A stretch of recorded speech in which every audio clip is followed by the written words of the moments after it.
you're kosher. When do you even eat an oyster? And so it was like... We had grape scissors, which are made for cutting grapes. That's exactly... Cutting the grapes off their little the kind of twigs. stuff my grandmother had.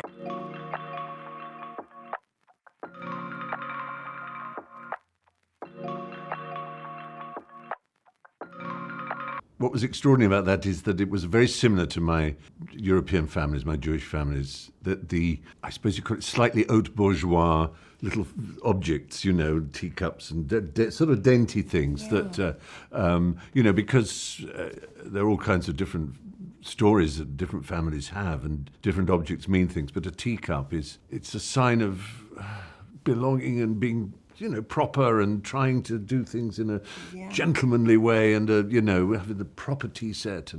And there's something so tragic about that. Jewish people thinking they were assimilated, believing that they were part of it, grand, and then suddenly everything they have to run away or they have to hide or bury their treasure.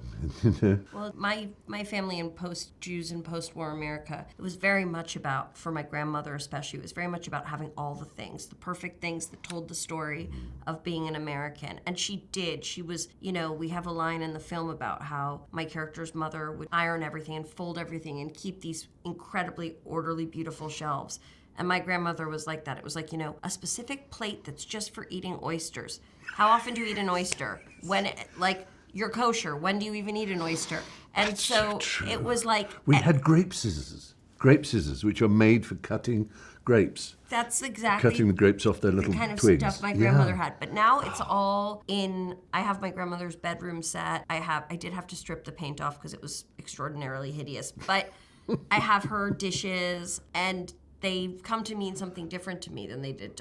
They mean connection to her, but for her, they meant a shielding, as if no one could ever, take away from her again.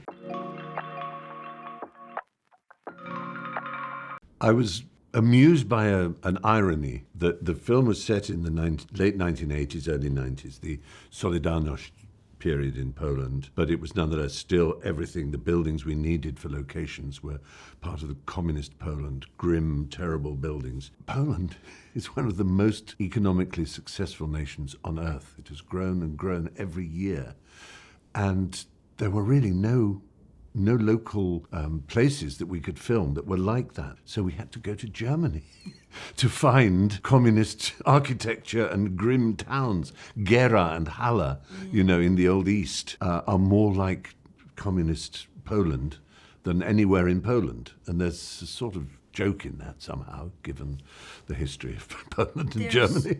There's something, it was an amazing adventure, and I'd been to Poland once before many years ago, but there's so many things about the feeling of that place that I love, but also it's where my family's from. And so I think there's something about I joked, everybody in California thinks you're going to feel so good when you eat kale, but when I got to Poland and just started eating pierogies and potatoes, I was like, now this is what I'm supposed to be living on. And Stephen and I had some really great adventures together there. We drove from Poland to Germany together. Yeah, that was amazing. That was an incredible trip, just looking out the window and understanding it. And then also then to see, the former GDR. There's such beautiful buildings, such kind people. You can still feel the echoes of all of that complicated history. And so we shot in some locations that kind of you had to see to believe. They were unbelievably interesting in that they represented such a specific moment in time that I remember as a little kid, my parents came home and they went on a trip to Berlin and brought me a tiny piece of the wall. And I thought it was like the most special thing. I thought I was the only person in the world who had one. I now understand there were a lot of pieces. Yes, it was a big wall. That's exactly right. But I remember it had a little graffiti on it. I thought I was the coolest child in the world. I kept it on my windowsill. It's kind of world political moon rock. That's exactly right.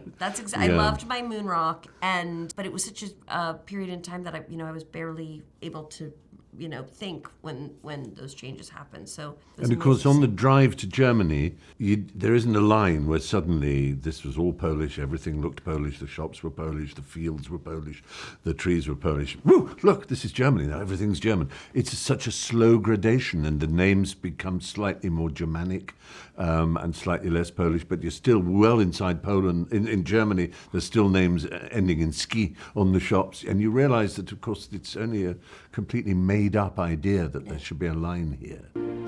Wonach suchst du denn? Ich will nur wissen, wo ich herkomme. Deshalb sind wir hier. Deshalb bin ich hier.